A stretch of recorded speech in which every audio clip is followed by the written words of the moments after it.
Dans des temps anciens, vivait un riche marchand, père d'une fille d'une beauté exceptionnelle nommée Had, ce qui signifie la fille du roi. Sa beauté était telle que tous ceux qui la voyaient en restaient émerveillés. Son père, fou d'amour pour elle, refusait tous les prétendants. Pour lui, aucun homme n'était assez beau, assez riche, ni assez noble pour mériter sa fille. « Je ne donnerai ma fille qu'à un homme aussi parfait qu'elle », répétait-elle. Des jeunes hommes affluaient de partout, riches, courageux, nobles, mais aucun ne trouvait grâce aux yeux du marchand. Il rejetait chacun avec mépris. Trop pauvre, trop riche, trop grand, trop humble. Rien n'était jamais assez bien. Had, elle, rêvait d'un amour sincère. Elle voulait un homme au cœur bon, peu importe son apparence ou sa richesse. Mais son père ne voulait rien entendre. Un jour, un homme laid arriva chez le marchand. Il était voûté, défiguré, boitait et portait des vêtements en lambeaux. Il avait l'air d'un mendiant, mais c'était en réalité un prince déguisé. Grâce à une bague magique, il pouvait changer d'apparence. Et à son bâton enchanté, il pouvait obtenir tout ce qu'il désirait. Il voulait tester Had et son père.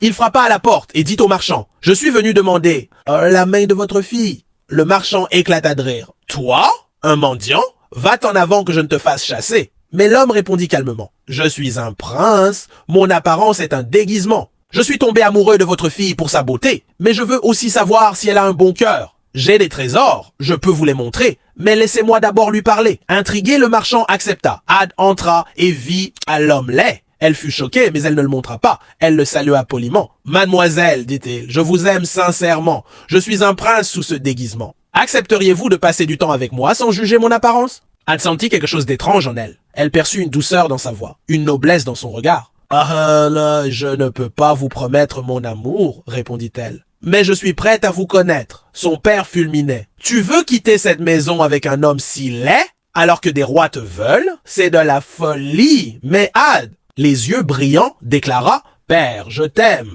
mais je dois suivre mon cœur. Je veux faire mes propres choix. » À contre-cœur, le marchand céda. Il lança au prétendant, « Si tu veux vraiment ma fille, tu devras prouver ta valeur. Montre que tu es un prince, rends-la heureuse, sinon elle te quittera à jamais. » Le jeune homme acquiesça. « Je relèverai ce défi. » Il prit Had par la main et l'emmena dans un simple carrosse. Mais lorsqu'ils quittèrent la ville, le paysage changea. Le carrosse se transforma, les chevaux aussi. Ils arrivèrent devant un palais majestueux, éclatant de lumière et de beauté. Le prince aida Had à descendre, puis retira sa bague. En un instant, sa véritable apparence fut révélée. Il était beau, élégant et portait des habits royaux. « Je suis le prince Shi, dit-il, fils du roi. Je voulais trouver une femme qui m'aimerait pour ce que je suis, pas pour ce que je possède. Et toi, Had, tu as vu mon cœur avant mon visage. » Had était sans voix. Des larmes de joie lui montèrent aux yeux. « Vous êtes l'homme que j'espérais, celui que j'ai choisi avec le cœur. Oui, je veux devenir votre femme. » Ils s'embrassèrent et rentrèrent ensemble au palais. Le roi et la reine, touchés par l'histoire, donnèrent leur bénédiction. Un grand mariage fut célébré et tout le royaume fut invité à festoyer. Et la morale? Ne jugez jamais un être sur son apparence. La vraie beauté vient du cœur. Et l'amour sincère ne se déguise jamais. Si cette histoire vous a touché, montrez-le avec un pouce bleu. Abonnez-vous à notre chaîne et partagez-la avec ceux que vous aimez. À bientôt pour une nouvelle histoire magique.